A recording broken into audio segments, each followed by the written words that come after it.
Teachers with plus 20 years of experience, how have kids changed? My father retired recently after 40 years as a teacher and then principal, citing being tired with dealing with the role. So when he said that, I asked him this exact same question, and his reply was, the kids haven't changed. Kids are kids. It's the parents who have changed. In general, what he meant is that the parents and school used to be on the same side, but now for the most part parents question and battle them constantly. Our youth now love luxury. They have bad manners, contempt for authority, they show disrespect for their elders, and love chatter in place of exercise. They no longer rise when elders enter the room. They contradict their parents, chatter before company, gobble up their food, and tyrannize their teachers. Socrates. I'm also reminded of this memorable scene from The Breakfast Club. Principal Richard Vernon, what did you want to be when you were young? Carl the janitor. When I was a kid, I wanted to be John Lennon. Principal Richard Vernon. Carl, don't be a goof. I'm trying to make a serious point. I've been teaching for 22 years. Each year, these kids get more and more arrogant. Carl the janitor. Bullshit, man. Come on, Vern. The kids haven't changed, you have. You took up teaching because you thought it would be fun. You could have summer vacations off. Then you found out it was actually work and that really bummed you out. Principal Richard Vernon. These kids turned on me. They think I'm a big joke. Carl the janitor. Come on. If you were 16, what would you think of you? Principal Richard Vernon. Carl, you think I give one rat's ass what these kids think of me? Carl the janitor. Yes, I do. Principal Richard Vernon. You think about this. When you get old, these kids, when I get old, they are going to be running the country. Carl the janitor. Yeah. Principal Richard Vernon. This is the thought that wakes me up in the middle of the night. That when I get older, these kids are going to take care of me. Carl the janitor. I wouldn't count on it. I work with preschoolers and it's not the kids that have changed, although their language is really bad. I've had a number of 3 and 4 year olds tell me to fuck off. The thing that's changed the most is the parents. Lack of involvement, neglect and general apathy run rampant. Trying to get them to a conference or even a special meeting is like pulling teeth. We have many kids here from 7 AM to 5:50 PM. We spend almost all of their waking hours with them. The parents can't get them in the door fast enough and wait till the last minute to pick them up. I feel bad for so many of these kids. Edit. I'm getting a lot of parents have to work. Yes, I know that. Most of the families in my center are not working state funded program. They are the ones I'm speaking about. The families who do work are more involved, at least by phone and notes. They make an effort and really seem to be doing the best they can. I called my mom last time this was posted. She'd been teaching for about 17 years or so. She said that children are expected to pass, whether they should or not, and if they are having trouble with anything, it's automatically the teacher's fault. Parents are major factors in this. Mama Bear said that half the time a student isn't doing too well, she'll have a parent-teacher conference and finds that the parents are ignorant as hell. One of my teachers from high school used to let kids go outside and fight if they were having problems. He says now that everyone is a pansy and will use social media and other things that don't solve the problem. He also says there are way too many kids who cry about every little thing and are bigger pansies. Gotta love das Alf. My mom has been a high school math and science teacher for 30 years. She says that kids today don't know what it's like to study because everything is so easy to find now. Instead of going to your local library, you search Google. Instead of reading a book, you pull out your smartphone. Kids don't have to study as much in high school, and then they get to college and have no idea what to do for this huge research paper on a vague topic that has no reliable information on Wikipedia. Other than that, she agrees with the rest of the comments that it's mainly the parents and school system that has changed for the worse. Her solution is to make learning fun. In her physics class, she has the students build hovercrafts, beds of nails, potato cannons, and catapults. She does experiments like having the kids build cages that will hopefully keep an egg from breaking when dropped from the roof, sending an electric current through a pickle to make it light up, shooting a bullet into a stack of soaking wet phone books. This is done at a shooting range by a professional, and going to the beach to launch water balloons into the ocean. They don't pop, and she has the kids retrieve them so they can be launched again. Littering is bad. She's been doing these same things for the last 30 years and I've never met one of her current or previous students who hated her class. She keeps her chemistry supplies in a china cabinet in her classroom. She has a framed program from a Stephen Hawking lecture she attended that he signed by running it over with his wheelchair, and she talks about it with the same excitement the kids have when they talk about how Katy Perry looked at them once at a concert. Teaching math and science is her passion, not just her profession, and I think one of the biggest changes in the last 20 years is how few of these types of teachers we have left in America. Edit. Regarding the first paragraph, I was not trying to say the internet or Google is not a good research tool. I use it all the time to find information, and it is awesome that we have it at our disposal these days. It's much more efficient than a library. My point is that kids today think Google is the only tool in their research tool bag, and are lost without their precious technology. I'm barely old enough to remember what it's like to study for a paper without the internet.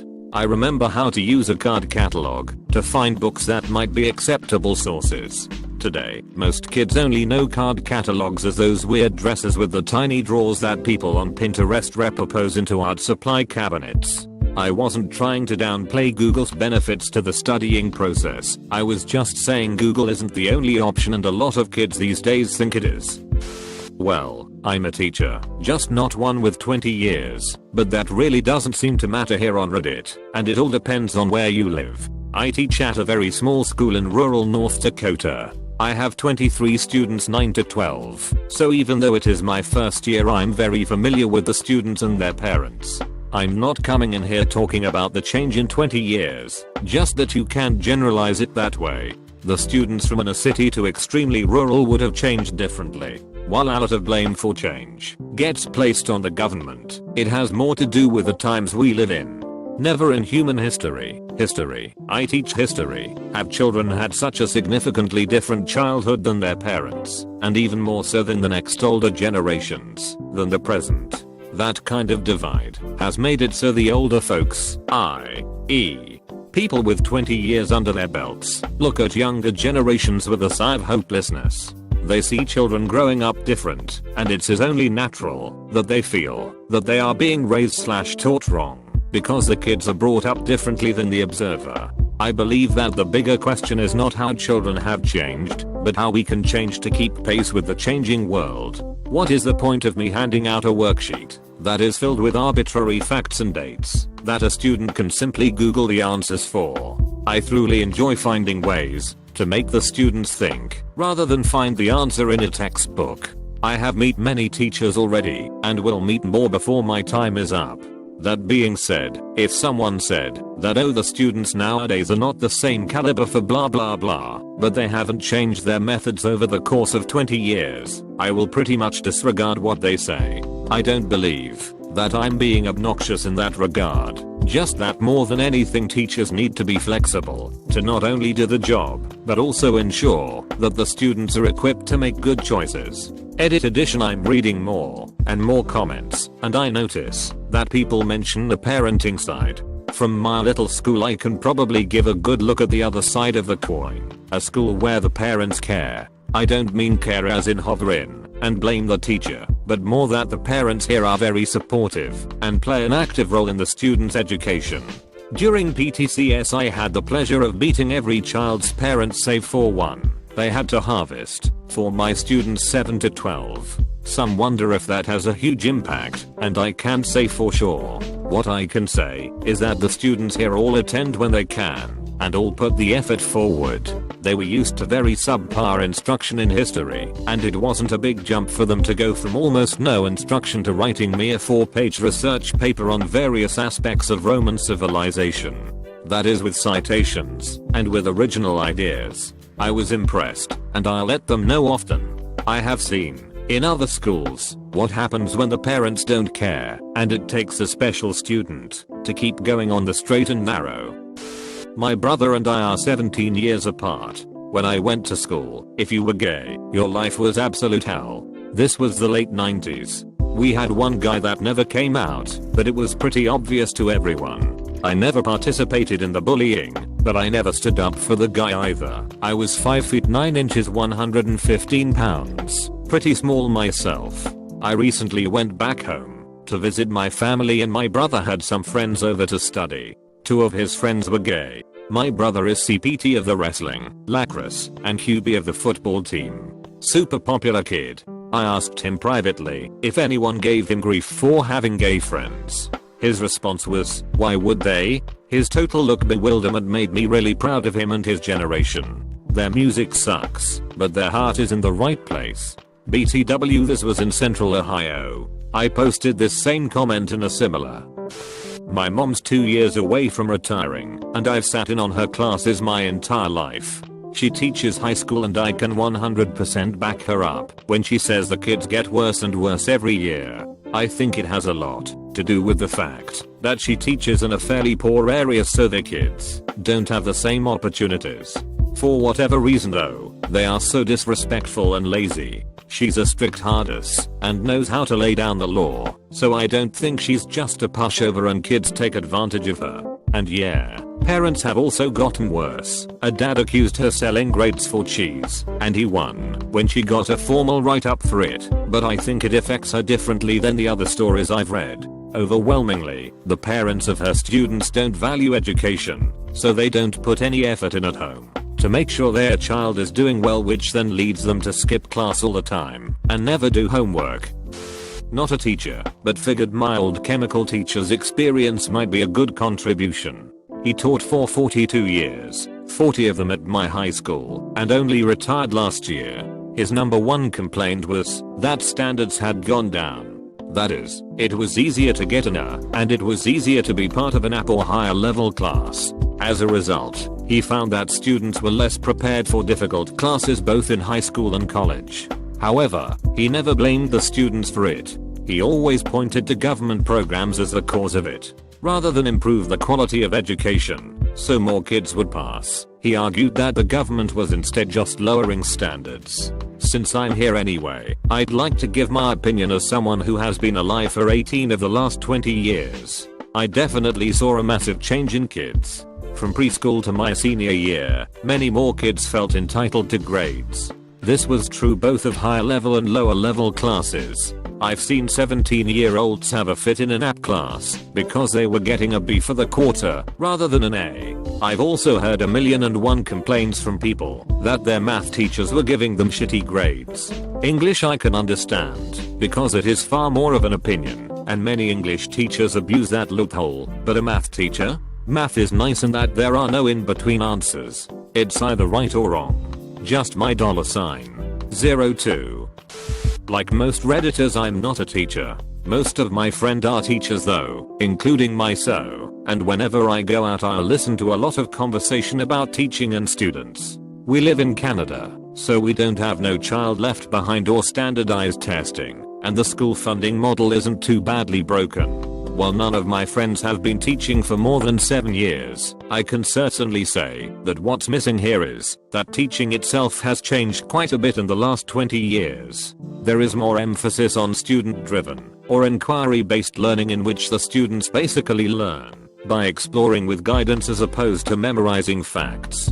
This is supposed to ensure that students learn at their own pace as well as learn to use new media, but I think something that gets lost is the pacifying power of worksheets. There are a lot of kids with serious behavior problems/disorders now, and I think, based largely on the drunken ranting of others, so a grain of salt is recommended. When teachers have to actively attend to these kids' learning process, problems become more obvious, and kids who have problems with group dynamics have much more trouble. The other thing everyone complains about is cronyism in ours. I agree with the top sentiments here. A combination of testing requirements, low standards, and overprotective parents have led to kids having lower critical thinking skills and a lack of responsibility. I'm 25 now, and I noticed the change during high school toward passing the graduation test. The only reason they were teaching us was to pass the new standardized test, and some teachers told us this straight up, then shook their heads. They were upset that their profession had been whittled down to nothing. I also noticed a growing trend of parents thinking their children were angels and could do no wrong. Luckily my dad had a rough upbringing, so he taught me that failure is bad and that I need to kick ass and be good at whatever it is I'm doing. I noticed throughout school that the new honorable mention mentality was becoming more widespread. No matter how bad you sucked, as long as you tried you got a ribbon. It's pathetic. School is not prison though, that's for sure. You can't just yell and scream and call a kid a failure and leave him behind.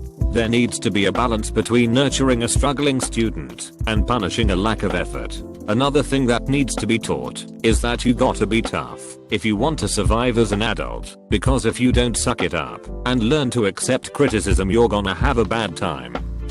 My wife is a teacher, and since this implementation of Common Core, parents don't even have to go to the teachers anymore. They can go straight to the principals and have him look at the teacher's score record when their kid is failing. Their kid failing will reflect poorly on the teacher and not the student. The teachers gets marks against them when Jimmy doesn't do his homework for 3 weeks in a row, and that makes it the teacher's fault in writing and not the kid's. She's sent notes home every week since the school year started to a kid's parents, and all they have done is go to the app about how she isn't stressing the importance of homework to the kid. Another parent went to county officials because her kid was failing her reading assessment because she refused to bring her reading homework back to school. She swore she did it, but left it at home week after week after week. The parents said, and I quote, "If she's doing it, what does it matter if you see it or not?